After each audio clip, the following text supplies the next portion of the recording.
Assalamualaikum warahmatullahi wabarakatuh. Apa kabar semua teman-teman? Jumpa lagi ya bersama kami di channel Kang Teknik. Di video kali ini kelanjutan dari video kemarin ya yang sempat terpotong saya uploadnya itu.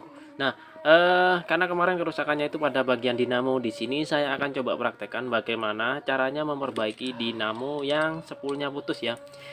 Nah, eh kalau kalian mengikuti di video saya yang kemarin sudah saya analisa ya, ada salah satu spool yang putus. Nah, sekarang kita akan coba bongkar dan nanti bagaimana caranya kita memperbaikinya ya. Nah, karena kalau misalkan ya, untuk dinamo yang baru pastinya itu di tempat bautnya ini ada kelingan ya, jadi bukan baut. Jadi dia pakai keling. Nah, kalian bisa bor saja seperti ini untuk membuka kelingannya itu. Nah, kalian bisa gunakan bor ya, ataupun bisa diketok-ketok, itu juga nggak ada masalah kalau kalian nggak ada bor.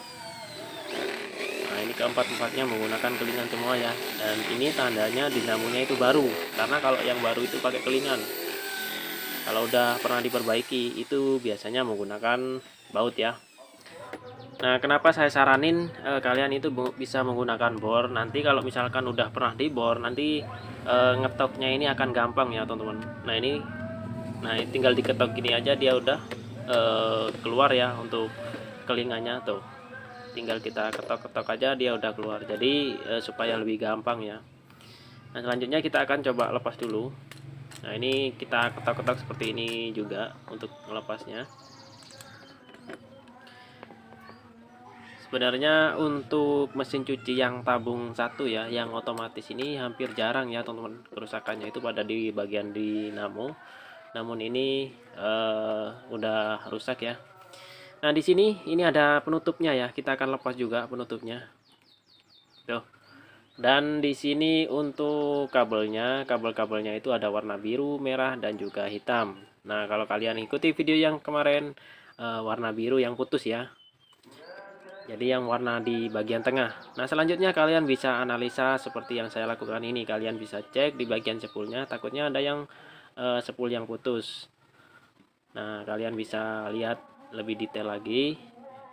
Kalau misalkan tidak ada yang putus, nah kalian langsung lepas benangnya ini. Nah, ini benangnya kalian bisa menggunakan tang potong. Tuh. Nah, seperti ini. Untuk memotongnya itu kalian harus lebih hati-hati ya. Jangan sampai spoolnya yang kena potong. Ini yang kita potong bagian talinya saja, benangnya saja yang kita potong.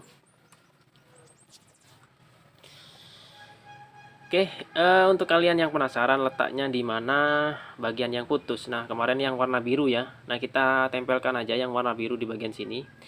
Nah, jalur warna biru ini masuknya itu langsung ke coklat ya, atau overload. Nah, tuh. Nah, di sini nggak terhubung ya. Jadi warna biru langsung ke coklat. Habis itu dari coklat masuk ke overload, lalu keluarnya lewat ini. Nah, itu ketika saya cek ternyata tidak terhubung. Maka bisa kita pastikan terjadi kerusakan pada bagian overload. Nah, ini. Nah, ini overloadnya menggunakan ukuran 145 derajat Celcius. Nah, kalian bisa ganti dengan ukuran yang sama, 145 derajat Celcius juga. Ini udah kita pastikan putus ya, karena tadi keluarnya itu nggak terhubung ya. Dan di sini saya udah ada overloadnya yang 145 derajat. Langsung aja kita ganti. Nah, kemarin juga ada yang bertanya, Bang, kalau misalkan saya solder di bagian spoolnya itu kok nggak bisa terhubung, Bang, kok nggak bisa lengket timahnya. Nah, di sini caranya itu kalau misalkan dinamonya itu tembaga itu enak ya teman-teman. Untuk menyoldernya itu gampang ya kalau untuk tembaga. Beda lagi kalau misalkan spoolnya itu menggunakan aluminium, itu akan lebih mudah. Nah, sekarang kita akan pasang dulu fuse-nya. Nanti saya akan tutorialkan bagaimana caranya mengatasi yang seperti itu ya. Nah, sekarang kita akan pasang lagi. Nah, nih. Ini udah ada tempatnya ya, teman-teman. Kalian tinggal masukkan seperti ini. Nah, sekarang kita akan pasang kembali. Sambung kembali ya di posisi yang tadi yang kita putus tadi, fuse yang kita putus tadi itu kita pasang kembali. Nah, seperti ini.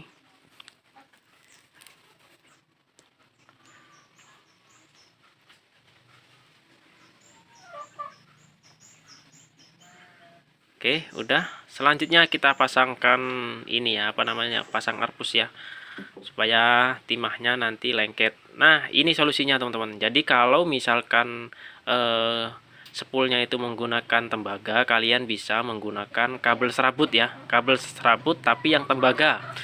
Nah, kalian bisa lilitkan seperti ini. Nah, ini bertujuan agar nanti ketika kita solder, timahnya itu bisa menyatu ya. Jadi kalau misalkan nggak kita kasih tembaga seperti ini, timah itu nggak bakalan menyatu ya teman-teman. Nah, ini kita potong dulu. Nah, ini biarkan teman kita yang pasang. Nah, seperti ini ya. Tuh, kita lilitkan seperti ini aja teman-teman.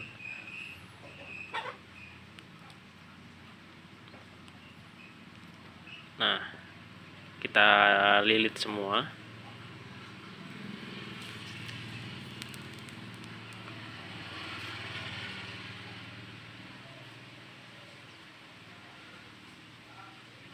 Oke, udah. Nah, ini usahakan lilitannya itu yang kenceng ya, supaya nggak ngefong nantinya. Nah, sekarang kita akan tes, kita akan coba. Untuk soldernya kalian bisa tempelkan ke bagian spoolnya ya, supaya dia mendapatkan panas yang merata. Nah, ini kita tinggal tambahkan lagi, tapi jangan sampai kebanyakan. Nantinya solasinya itu nggak bakalan masuk ya. Kalian bisa ratakan. Nah, sudah. Selanjutnya di bagian satunya juga. Nah, ini sama teman-teman, kalian bisa ratakan juga, jangan sampai ada terlalu banyak ya, nimbun timah terlalu banyak. Nantinya solasi bakarnya itu nggak bisa masuk ya. Nah, kalau misalkan ada yang kurang kita tambahkan. Intinya jangan sampai terlalu banyak, supaya solasi bakarnya tidak tidak masuk ya nanti kalau terlalu tebal ya untuk timahnya. Tuh, gampang kan? Nah, ini kenapa bisa gampang? Karena udah dilapisi tembaga ya. Nah, selanjutnya kita akan tes 3 kabel tadi seperti di video kemarin. Nah, ini dari tengah ke kiri itu nilainya 24. Ini udah keluar. Kalau yang kemarin itu nggak keluar. Dan yang tengah ke kanan itu sudah keluar juga. Nilainya sama 24 juga. Nah, ini termasuk masih bagus ya untuk spoolnya. Dan kanan kiri nilainya 49. Nah, ini masih bagus. Nah, selanjutnya kita akan pasang kembali untuk dinamonya. Nah, ini harus untuk pemasangannya. Nah, pengganti dari kelingan tadi kalian bisa menggunakan baut. Nah, ini kalau sudah menggunakan baut artinya sudah pernah diservis ya. Nah, kita pasang baut. Di sini saya menggunakan baut ukuran 10. Jangan lupa dikasih ring ya. Nanti kalau misalkan ada yang ada yang berkarat, nanti akan lebih gampang ya kalau kita pasang ring, jadi ngebukanya lebih gampang. Nah, tinggal kita kencengin lagi.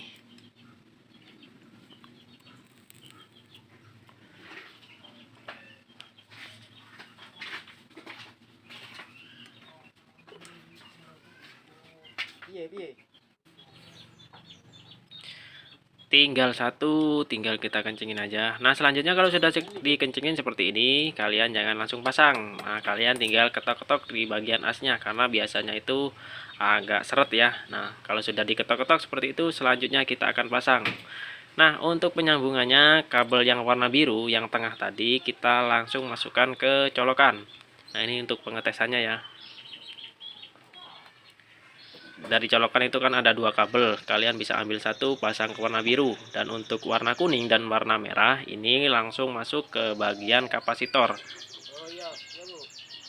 Nah, di sini saya menggunakan kapasitor 10, sedangkan di bagian dinamo menggunakan kapasitor 13. Ini hanya untuk mengetes saja, intinya bisa berputar seperti itu aja ya, jadi nggak ada masalah.